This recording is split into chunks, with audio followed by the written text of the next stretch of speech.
Bonjour à tous, bienvenue sur la chaîne YouTube du groupe IGF.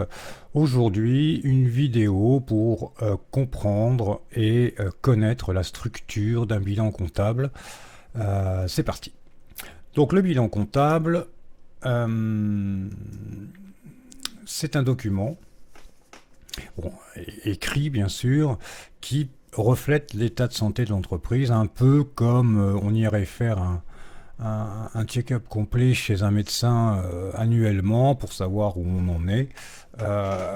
Au niveau santé, eh bien ici, le bilan, c'est un état financier de l'entreprise qui est obligatoire, nous allons le voir. Euh, il comporte deux parties. Alors, je n'ai pas précisé que des états financiers, il y en a d'autres, hein. On le verra dans d'autres vidéos, notamment le compte de résultats, et puis les annexes qu'il est nécessaire d'avoir pour accompagner ces documents. Bon, alors comment se présente-t-il? Eh bien, il a deux parties distinctes. L'actif, d'une part, que l'on trouvera sur sa partie gauche, et qui représente ce que possède l'entreprise. Donc ce qui est à son actif. Et puis sur la partie droite, on trouvera le passif, c'est-à-dire que ici seront listées les dettes de l'entreprise, mais également ses capitaux propres. Alors par capitaux propres, qu'est-ce qu'on entend par là? C'est tout simplement la richesse de l'entreprise. Ils sont la différence entre le montant de l'actif et ses dettes. Alors voilà, très schématiquement, quelle apparence a un bilan. Donc comme on l'a précédemment dit, sur la partie gauche, on trouve l'actif, avec en bas eh bien, son total. Et puis sur la partie droite, le passif, avec les capitaux propres en premier, puis les dettes ensuite. C'est ce que l'on entend par passif. Alors on verra qu'il est nécessaire que les totaux des deux parties distinctes soient identiques. On appelle ça un bilan équilibré. Alors, qu'est-ce qu'on entend par capitaux propres de l'entreprise?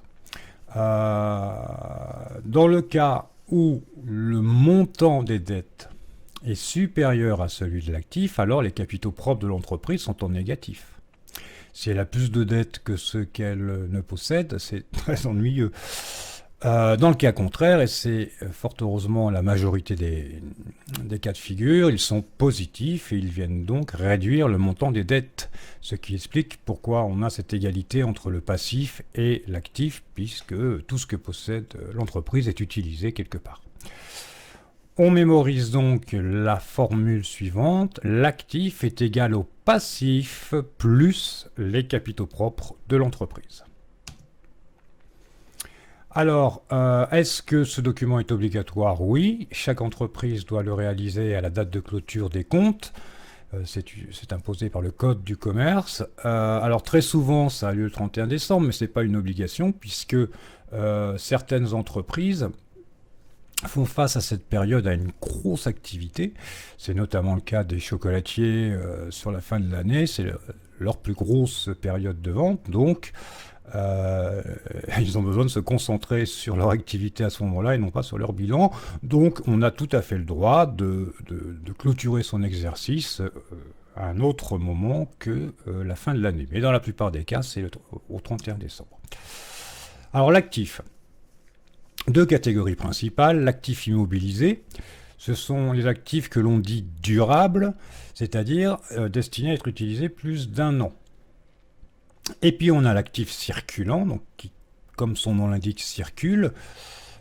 Ces éléments sont amenés à être modifiés au cours de l'année, comme par exemple, bien évidemment, les stocks, les créances clients, etc.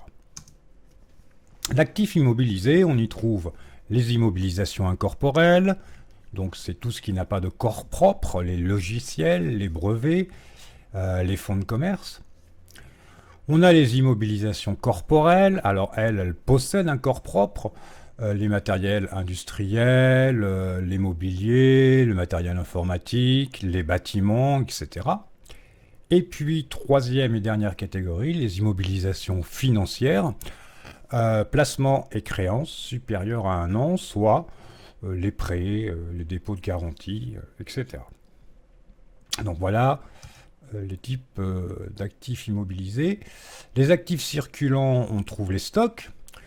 Donc bien évidemment qu'ils sont circulants, les stocks. Biens d'entreprise destinés à être transformés, ce sont les matières premières, ou à être vendus, ce sont les marchandises et les produits finis. Attention, on conserve leur valeur d'achat et non de revente, s'ils sont destinés à la vente. Les créances, alors ici il s'agit de l'argent que l'on doit à l'entreprise, donc c'est très souvent des clients qui ont des factures qu'ils n'ont pas encore réglées, mais aussi de l'État, par exemple une subvention, de fournisseurs, un avoir ou un acompte, etc. La trésorerie, c'est l'argent liquide qui est en caisse, les comptes bancaires, les placements à court terme, tout ce que l'entreprise possède en liquidité. Alors ne pas confondre immobilisé et circulant, la frontière entre les deux est parfois floue. Et on va prendre l'exemple d'un ordinateur, c'est l'exemple basique que l'on prend en principe pour évoquer cette partie. Si cet ordinateur est destiné à établir la comptabilité de l'entreprise, bien évidemment que il sera immobilisé. En revanche, si l'activité d'entreprise c'est de vendre des ordinateurs, eh bien dans ce cas, il sera circulant. Alors la structure de l'actif, la voici. On a d'abord les IMO incorporels, ici, puis les IMO corporels, les IMO financières, et on fera le total de l'actif immobilisé. Ensuite, on aura les circulants avec le stock, les créances, la trésorerie, et on aura le total des actifs circulants. Et le total de l'actif, ça sera I plus 1 plus 2, pardon, c'est-à-dire le total des actifs immobilisés plus le total des actifs circulants.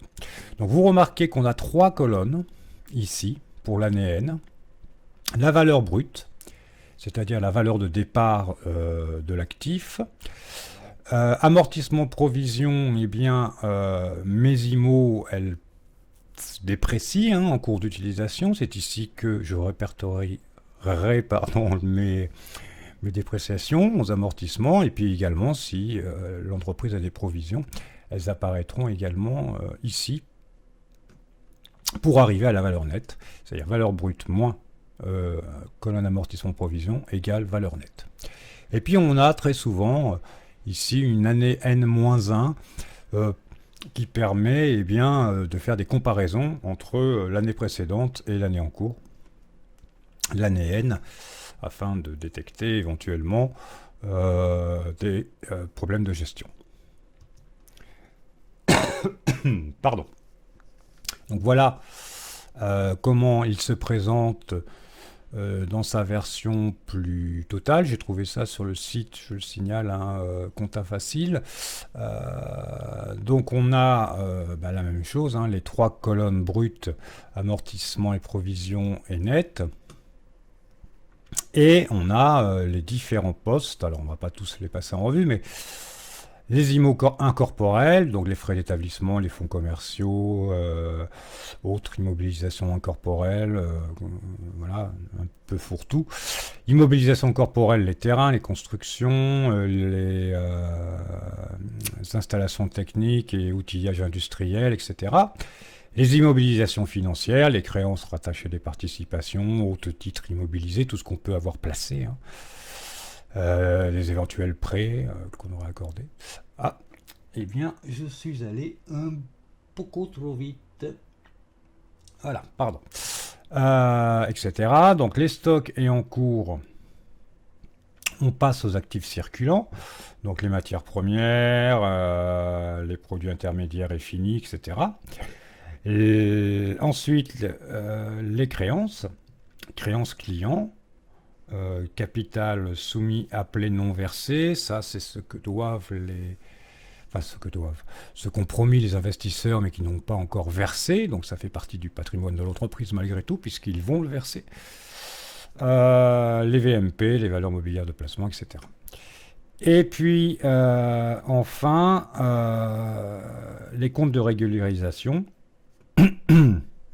C'est tout ce qu'il peut y avoir de frais complémentaires qui vont venir s'ajouter à ce bilan à l'actif.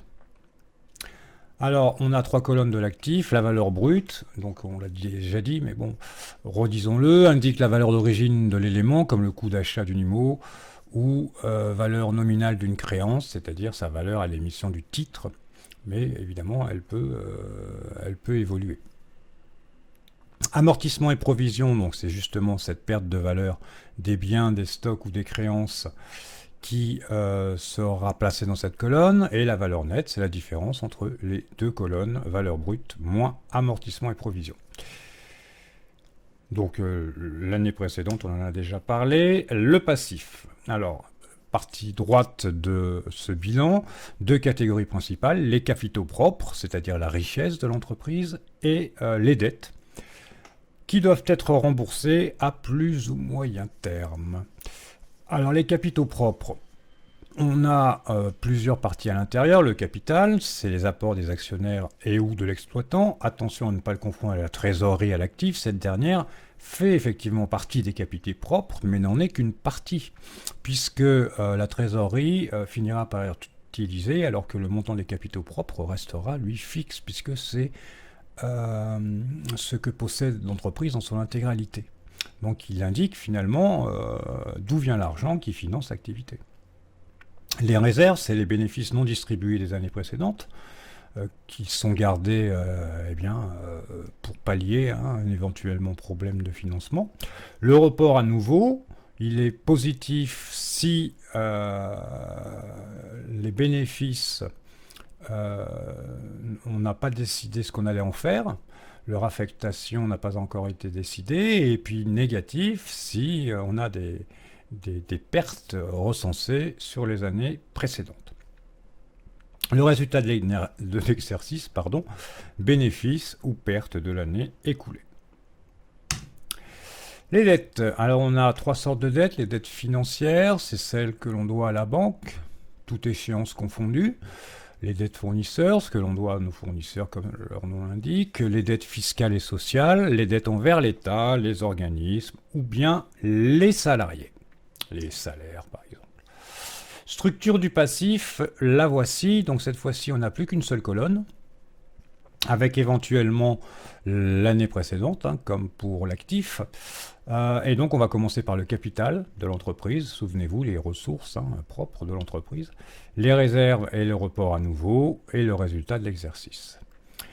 Ensuite, on a le total des capitaux propres, on passe ensuite aux dettes financières, fournisseurs, fiscales et sociales. Ensuite, on fait le total des capitaux propres plus le total des dettes pour avoir le total du passif. Donc dans sa forme plus complète, voilà à quoi ça peut ressembler. Donc on commence par le capital social, les primes, l'écart de réévaluation, les réserves, le résultat de l'exercice, des éventuelles rentrées qui vont être placées ici, subventions, provisions, etc. Puis ensuite, on passe aux autres fonds propres possibles. Donc là, ce sont des émissions de titres participatifs, les provisions, provisions pour risque, provisions pour impôts, provisions pour charges à répartir, provisions pour charges, tout ça, on verra ça dans une autre vidéo sur les provisions. Les dettes financières, donc tout ce qui concerne la banque, les dettes d'exploitation, donc fournisseurs, les dettes fiscales et sociales, et puis les autres dettes possibles qui peuvent apparaître dans ce passif.